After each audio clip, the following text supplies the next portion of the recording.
आपकी अदालतमध्ये senior leader Ghulam Nabi Azad यांच्यावर आरोप आहे की हे लोकांची दिशाभूल करतात.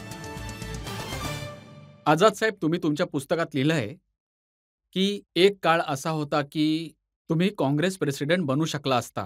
तुम्ही सिनियर होते, अनुभवी होते, बनता बनता राहिले कारण तुम्ही मुसलमान होते, मायनॉरिटीतून होतात. हे पहा, असं आहे की या संदर्भात मी हिस्ट्रीचा विषय लिहिला की त्यावेळी जवळजवळ 60 ते 65 वर्ष 47 साधी काँग्रेस राहिली.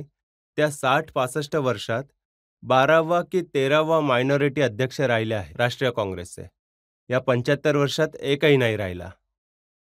आता ज्याला हवं त्याला बनवू शकले असते.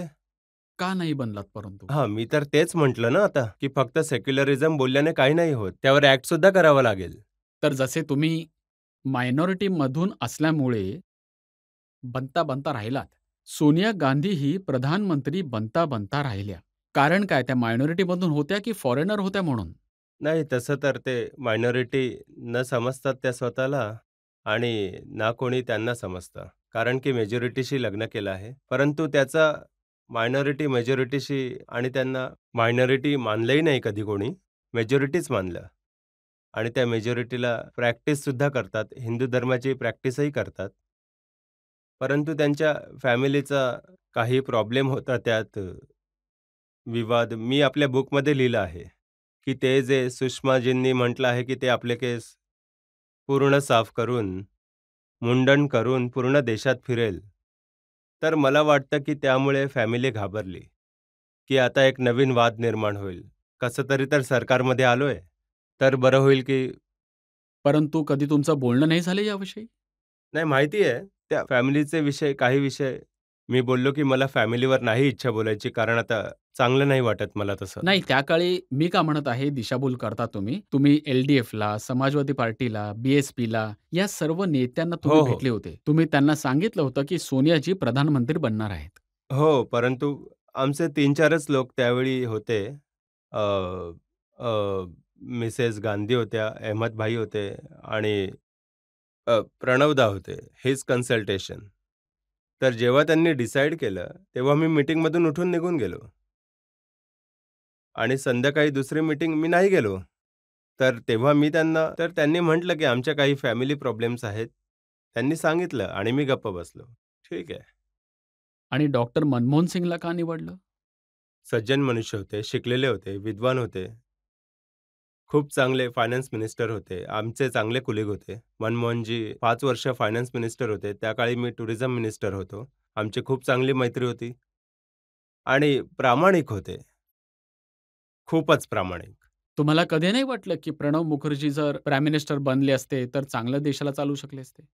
तेही एक आता एवढी तर चॉईस तुम्हाला द्यावी लागते. त्यांना आम्ही निवडलं होतं, तर त्यांची कम्पॅटिबिलिटी झाली पाहिजे असती ना, कोणाशी जास्त जमू शकलं असतं. आणि एक प्रतिमा बनली होती Manmohan Singhji as finance minister, की बघा जी काही प्रगती झाली, जरी प्राईम मिनिस्टर नरसिंह राव होते, परंतु फायनान्स मिनिस्टरवर लोकांचा विश्वास होता, कारण की इकॉनॉमिस्ट होते. एक जागतिक दर्जाचे इकॉनॉमिस्ट होते. त्यावेळी हा खूप मुद्दा होता, पब्लिसाइज केला गेला, की मनमोहन सिंग यांना बनवलं गेलं कारण का ते मायनॉरिटीतून रिअल येतात. मायनॉरिटी तर शीख नाही आहेत. रिअल मायनॉरिटी तर तुम्हाला माहिती आहे कोण आहेत. ए. के. अँथनी सारखे नेता म्हणतात, "वी नीड हिंदूज." आम्हाला हिंदूंची आवश्यकता आहे. हं. आता ते स्पाइनलेस मनुष्य आहेत बिचारे.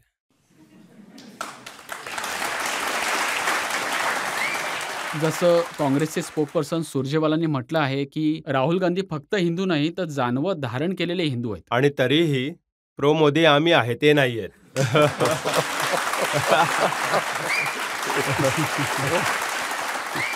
परंतु निवडणुकीत आजकाल हिंदूंची गरज ही भासते. निवडणूकच तर सगळ्यात मोठं संकट आहे.